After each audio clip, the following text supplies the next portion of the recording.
Hi, and welcome to this week's episode of the Retirement Readiness Podcast. As always, we have Tim Reagan, the founder and wealth partner at Prairie View, and I'm Katie Umlin. We should probably just put that on repeat somehow. Yeah, I think we start every show that way. Yeah. Just be done with it. So today we're talking about living the 2 comma life in retirement.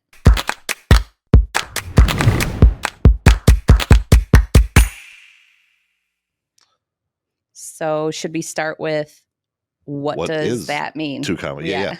Which I think is so cool. So we were talking even before the show started. We were talking with the producer, and he said, 2 comma life isn't really highly SEO kind of search Nobody type of a thing. For that. Yeah. And so it's funny how you start looking at it, you're like, well, yeah, I would hope it's not, because that's something we kind of created, right? And so we should probably take some time and explain what it means. So when you think about $1 million, how many commas are in $1 million? 2. There's 2. Or $1 million plus. Or $1 million plus. Yeah. That's right. Well, yeah, because technically, 2 goes all the way up to 3, which is exactly a billion. Yeah, that's a pretty big range, right? And so when we talk about that, it's really not about the money. I mean, it kind of is, but it's not all the way about the money. It's really about what you think about your lifestyle being like if you had a millionaire's lifestyle, mindset, right? And it's funny because the people that have even more money feel like they have less sometimes. And so it really is about how do we get to that millionaire mindset of living in what we would think of as abundance, living in freedom, having the being able to choose how you spend your time, who you spend your time with, being generous with those people. Those are the things you start to think about. And abundance, not just, I have enough money to pay my bills, I have some extra, but abundance in your health, and your mental life capacity. Exactly. It's like when you think about, a lot of times people talk about retiring, and I cringe at that word sometimes, because it's not about the retiring. When I think about retiring, I think of somebody who is not innovative anymore. Decrepit. Yeah, they're not vivacious or living life fully. And that's not what I want. I don't know of anybody who's like, I cannot wait to get into a wheelchair. Right? Like that's not what you think. It's about. Like sometimes retirement feels like a period. Yeah. Not a semicolon. Exactly. And so when we start talking about the 2 comma life, it's really about how do you live the life that if you sat down and I'm not an artist. One of the things I wish I could like paint and draw, because I have these things in my mind that I can picture, and that picture would say 1,000 words about that's what I'm looking to do, right? And whether I'm trying to do that when I'm 46 like I am, or when I'm 66 or 86, it's all, how do I get to that point of living that millionaire lifestyle as I would define it? Because what's the point otherwise? Yeah. What did 100%. You work for your whole life? Why are you still working? One of the things, so Maddie, our second daughter, we talk about her internally a lot. Love her to death, because she is so much like my wife, like Sarah. They will head down, go to work. If they've got a task, do not tell them that that's their task, because they are not going to stop. I don't care what it is until it's done. And sometimes I feel like for her, she is so task oriented that it's like you have to remind her, listen, that's not the purpose. Yes, that's part of the purpose of life. But a bigger part of this is to what end? How do you live the lifestyle that you're looking to live? And you can't put blinders on all the time. Yeah. Yes, that is the goal, but don't miss what's happening around you. Yeah. And so when you start thinking about that double comma club or 2 comma life, you start thinking about, I start thinking about, how is it that you get to that place of abundance, place of really saying, this is what I was created to do, and I'm living that life. So, ooh, double comma club. Should we have jackets? Yeah, we'll have to get a little insignia or something on there. Yeah, for sure. That sounds like fun. The shocker, though, that you went to the clothes, right? I know. I was thinking of the master's jacket, but it'll need a lot of work. Yeah, way more work. Yeah, and so I think when we start unpackaging that or unwrapping that a little bit, for me, the place that I like to start is really that everything we have is a gift from God. and that he provides. And so if I start from that center, I think it becomes really easy for me to then start thinking about, okay, well, if I know that I'm going to be provided for, I know that it's not up to me, that I didn't create this. I can't, all I can do is work my hardest to do the best that I can with what I have. That's kind of freeing, right? Hmm. I don't have to worry about all of the other stuff that goes with. So I can start with some abundance there. Um, I think we were talking a little bit before the show. One of the things I've been working on is this book that I'm hoping will come out in the next, I don't know, under a year, I hope. Um, and one of the things that's in there that I look at is I think that there are really kind of 10, I call them rules. They're not really rules, but uh, that lead to a two comma life. And one of those is, starting with, God does provide. Another one is abundance always trumps scarcity. That's Hmm. huge. Yes, that is. Um, but then there's the other part, or another one is small, consistent steps lead to compound results. Hmm. And we've talked about that so many times, whether you're talking about your health or your mental fitness or your money.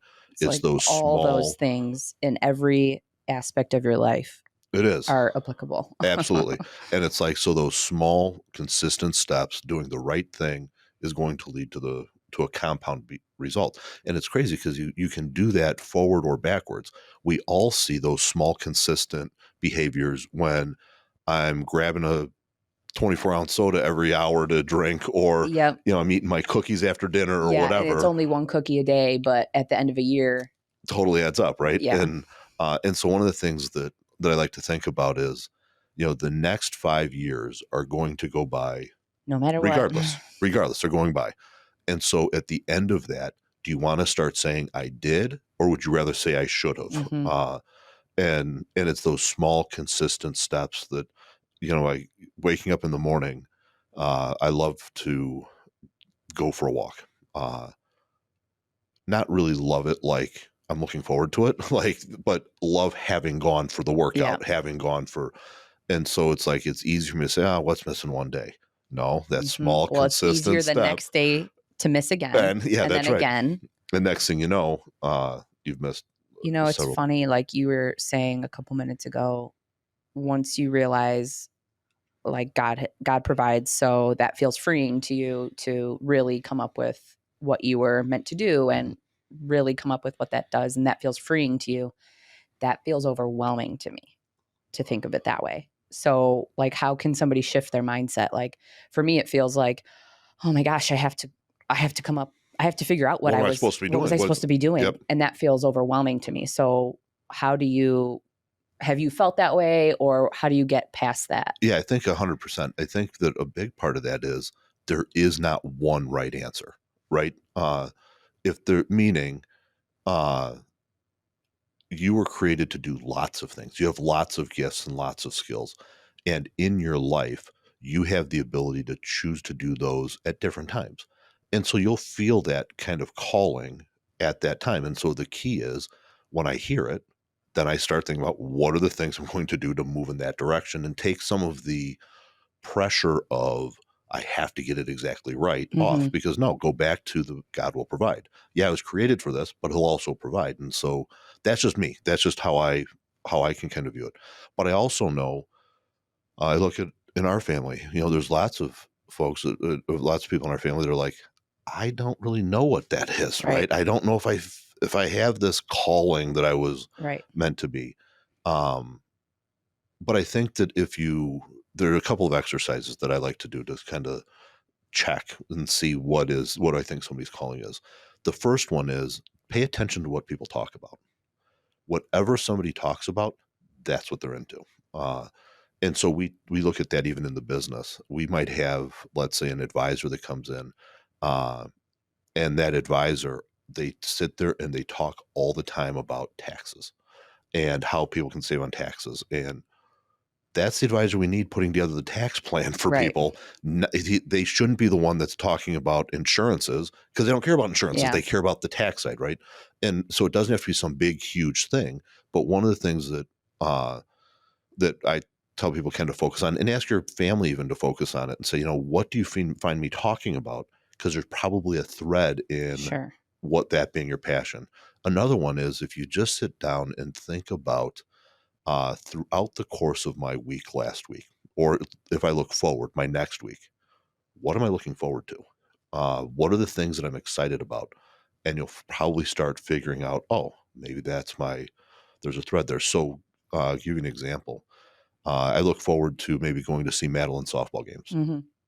Okay, well, that probably means that I have some calling to be a really good dad, because I'm looking forward to that. But I also was looking forward to this and sitting down and, okay, so I have some passion around being creative Hmm. and helping people and getting the word out, all that kind of stuff. And so I think if you kind of do a couple of those, then the last thing that I think helps people, pull out your checkbook, look and see where did you spend your money. Oh, I spent all my money on the kids stuff. Well, maybe you're made to be a mom. Oh, I spent all this money going to the gym or to buy, oh, well, maybe you really love fitness or, whatever. Like just, I think when you start looking at that, you can start to whittle it down a little. Alex and I just started paying. We're kind of in the middle of deciding, should we stay in the house we're in? Should we go somewhere else? Yeah. So we're really started to be kind of dial into our finances and sit down and like really go through and look at what are we spending each month and where is it going. Mm-hmm. And currently, so we're using this online program, and currently we have a bucket that's just called shopping. And it's our largest bucket. did Alex just do that so it wasn't called Katie? Yeah, I know. So I decided to start saving every receipt that I have, because you look online, it only tells you so much. So, Oh, sure. So now the hack I currently have is I'll just pay with it in cash. Yes. Really though, That just solves it, yeah, right? solves the That problem. solves the problem, right? Yeah, but really, that it's funny that you say that because it is kind of a hack towards that two comma life. I once heard a saying that kind of sticks in my mind: the person who spends $1 more than they make is miserable. The person that spends $1 less than they make is content their entire life. Uh, and so when you talk about pay everything with cash, that is a way to force yourself to live within your means, right? And to be really intentional. I value the cash in my wallet way more than I value a credit card. Right. And it's like all of a sudden, if I have to pay cash, I'm like, oh, well, maybe I don't need it. Yeah, I'm going to lose all my cash if I'm going to spend it on this. Is this really what I want to use it on? Exactly. And so it is really, it's a hack even to kind of start subtracting some of your spending. And so when you and Alex think about moving to the bigger house, how does that correspond with your two comma life? I mean, what do you think about with that? In a lot of different ways. So I think the biggest part for us, for me personally, for a two comma life is location of the house. Yep. So right now we're about 25 minutes from all of you guys. Yep. We spend a lot of time out here. It's a lot of time that I'm in the car. It's a lot of time that I could say, oh, I only have, a few hours. Well, I'm not going to drive 25 minutes to go see mom, or I'm not going to drive 25 minutes to go let Dylan play with Emmett. Yep. If I only have an hour. Yep. But if I was a lot closer, maybe I would do those things. Sure. So I think location is a big part of how do we want our kids to grow up? Do we want them around their cousins? Do we want them around mom? Yep. And so that's part of it. Another kind of opposing thought is, do I want Alex? I stay home with the kids, so the financial responsibility is mostly on Alex. Yep. And I'm not okay with him having a huge stress burden on his back. Yep. So to your point, spending more than you make is going to make you miserable. So, okay, do we want the location of being close to our family? What that means, a more expensive house, but maybe a not as comfortable life. Yeah. So all pile it on him. Yeah, I know. He's young. Let him work hard. Yeah, I know. Exactly. Yeah. Well, and that's the thing too, right? With that lifestyle, there's another piece that goes to, do we still want to be able to travel? Do we still want to be able to have the kids in whatever they want to be in? And, and just our mindset right now, we're very lucky that we don't really have to think too hard about what we're spending. Yep. We're pretty comfortable where we're at. So do we want to give that up to live somewhere else? Not sure. Yeah. So yeah, which is really hard. And it's all part of what does that mean? So really that two comma life isn't about spending money like it's going out of style. Right. Right. It's really more about what are the things that are important to me and how do I get that peace and contentment. And it kind of goes with, that's kind of why we're doing this financial exercise right now, saying like, hey, we're spending silly money at the coffee shop each Yep. month. Okay, it's probably it could be some months like $50 at the coffee shop. Yep. That's a lot of Yeah. dollars. Oh, yeah. You add that up, right? So go back to small steps done consistently, Exactly. add to compound So it's results. like, okay, did we have $50 worth of enjoyment going to get those coffees? If Yeah. so, great, keep doing it. Yep. But is this going to Well, I lead noticed us that, to yeah, you're where you want to if we get. could cut that out and we could put $50 more a month to our mortgage? Yep. Would we prefer that? Yep. Well, I noticed, though, that you talked about getting rid of potentially your coffee shop, not Casey's Pizza. Yeah. Oh no, No. no, that is enjoyment. Our second dinner of Casey's Pizza, Yeah. once a week Cannot get that's a rid of. staple. Yes. Yeah. And I think that a lot of times as people start thinking about what that 2 comma life looks like, the hard part is, changing, which kind of corresponds with the other concept we haven't talked as much about on the show. But that we talk a lot about behind the scenes is how do you help people kind of get out of their fishbowl, right? So this concept of you've got everybody is kind of like a goldfish. They talk about goldfish grow to be the size of the bowl that Mhm. they're in, which really, if you go to the science of it, it's really less about the size of the bowl and it's more about the chemicals inside of the water Okay. and the toxicity that can start to happen in there, which then stunts the goldfish's growth. It actually shortens their life a little bit.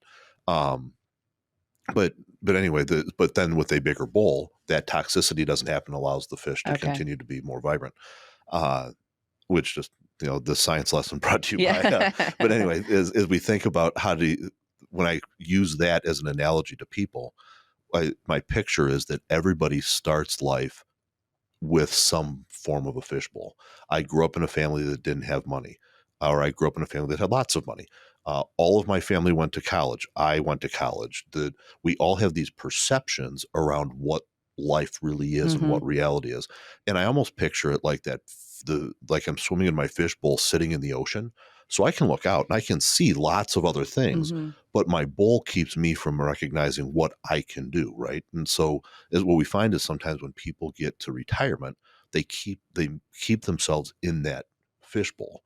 I've never owned an RV before. Right. Like, how could I do that? Well, you want to see the U.S.? You want to go get an RV? Let's Right. figure out how we do it. Or my family was never the type that took the whole family to Grand Cayman once a year. Well, if you have the wherewithal, why are we keeping ourselves in that fishbowl? Yep. Start with what do we think opportunity could look like, and And work work backwards. backwards. Yeah, Yeah. let's Okay. How get do out of we the make that happen? and so that 2 comma life could look much different if I get myself out of that fishbowl. That's the hard part, It is. is getting yourself out of the It is. fishbowl. It I'll is. have like 1 or 2 days in a row that I'm thinking like, okay, yeah, I can do this. I can make this huge shift. And like, why haven't I done this? I start making these steps to get out of my fishbowl.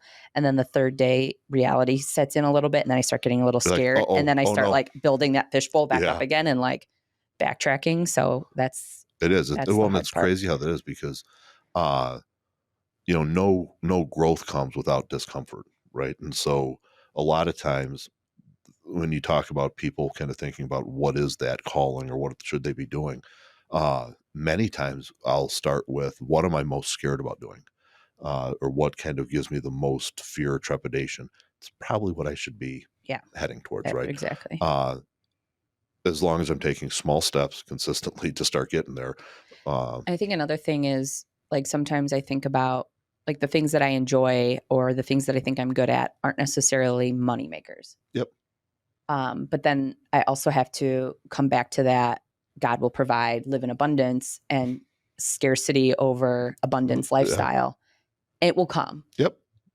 Absolutely. Follow where I need to remind myself you need to follow what feels right, and then the rest will Yeah, and that's fall in the line. piece in God provides, right? Right. That's the part that is say, wait, it's not up to me. I can, if I head in the right direction, things will work.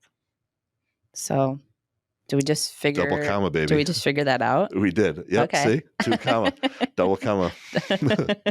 So I'll start designing the double comma club jackets. Okay, good. Yes. As we leave here today, that's what I've gotten out Step of one. today Yep. is we need jackets. Yes. you know, yeah, you mentioned the jacket part, and I was so proud of myself. So a lot of people, if they know me, they know I'm a sweater, Yeah. right? Like I like when we get ready to go on a road trip, I have to pack the car before I shower because just carrying the crap to the So- car gets me like, hot and sweaty. And so I thought I had this really good hack because I started taking cold showers in the morning, which is like the health benefits are supposed to be really good. At first it's like you have to figure out how do you jump in because Yes. like there is no warming There's no, up to you no, just get in, right? And I'm like, oh man, this is awesome. The sweating is like way down. done. It's Yeah. lowered my, well, now that it's May and we have a little bit of humidity, evidently that Your was a body's like, oh, we've been hoarding this yes, sweat for yes, the last six yeah. months. So evidently that was a fallacy. False hope. Yes, false hope. So in the world of the Reagans, I'm still cold showering, but I may be You're still sweating a little sweating bit. during the day. Yeah. So the jacket make it breathable. I'll land the plane, come full circle as to where that story started. um, okay. Is there anything you want to, any final thoughts about two comma lifestyle that we didn't hit on? No, I think so. I think that will be an opportunity for us in the next couple of episodes to really kind of unpack that even more. But just the concept around, life is abundant. You can get to, if you can dream it, you can perceive it, or if you can perceive it, you can achieve it. Mhm. Right, that old saying. And so, how do we then methodically start building that two comma life so that we can live the life that we And want? it kind of goes right along with this. What I do, earlier I said I thought some of that felt overwhelming, what you felt freeing. And what I find freeing is you can design your own life. Like you can, if you don't like a part of your life, then change it. Yep. You can make those small changes. And I think that does feel very exciting. And it's the same thing. You can design a two comma lifestyle, even if you don't have the actual two commas. Yeah. You can design what that two comma life means For you. for you. Yeah. And it's so crazy because we'll have some people that dream and think, man, if I ever had $1,000,000, that's more money than I could ever know what to do with. That's a dream. And there are other people in this world that would say, $1,000,000 a year, how could I live on that? Right. Right. Exactly. And so it really isn't about the money. It Right. really is about how do you find your place Your and place. your two comma place. So Emmett and Dylan, still a hot Yeah, topic. they are. Yeah. Dylan and his cousin Emmett are still, well, from Dylan's perspective, they're like this. Yes. Tight. Yeah, very tight. Everything's grooving in our house now that we're outside. Yeah. We Dylan was sick for a few weeks, just feeling crummy. So our TV time kind of went through the roof. So I said, so we haven't watched TV in a week. Oh, good. TV has not been on in a week, and that is a big win for us. Now Yep. it's nice outside, so he gets up about 5:30 every morning, and we're watering our flowers by 5:40, and we pretty much come in after dinner. Awesome. So that's good. Those are good days. It's been a good shift And how for about us to Quinn? be Is she outside. walking? Is she? No, she's almost crawling. She kind of gets around everywhere she wants, but not actually. Not actually doing it. Yeah. Yeah. Our kids used to do like the barrel roll. They went from the barrel roll to the army She crawl is to the hard barrel roll right Yep. now.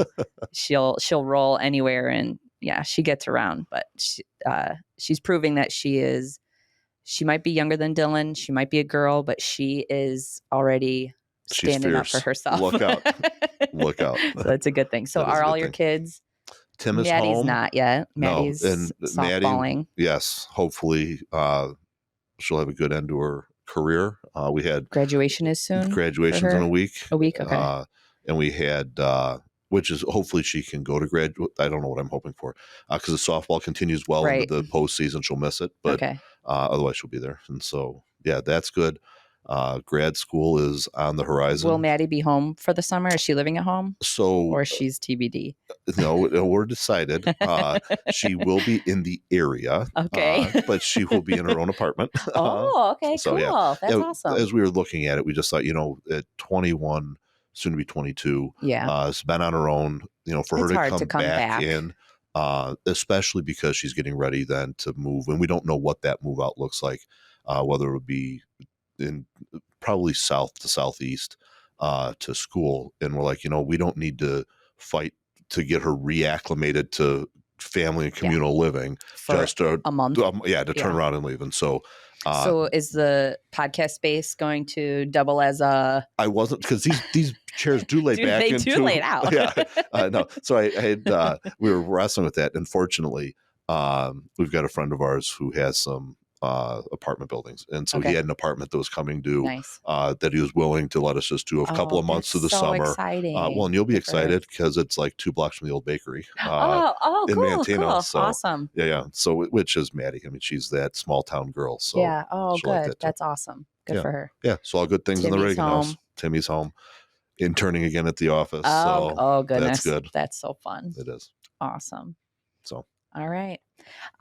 So if you are interested in learning anything more about what we talked about today, or just would like to learn anything else, I guess, that we didn't even talk about. So really, it would be like all of our episodes, all of our blogs, or all of our white papers, like any of that stuff, really, right? So anything we talked about today, or if you just have questions in general, head to our website, pv-wp.com. There's tons of resources on the website. And so pv-wp.com. Yep. All right. Thanks so much for joining us today, and we will see you again soon.